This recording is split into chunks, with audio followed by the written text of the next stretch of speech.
आम्ही आहोत आणि कायम असो. स्वामी, फक्त माझ्यासोबत नाही, माझ्या नंतरही माझ्या घरासोबत राहा. माझ्या नंतरच्या प्रत्येक पिढीवर आपली कृपा कायम असू देत स्वामी.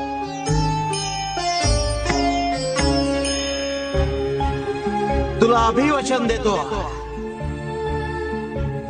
की तुझ्या येणाऱ्या प्रत्येक पिढीला आम्ही दर्शन देऊ, मात्र ते रूप वेगळं असेल.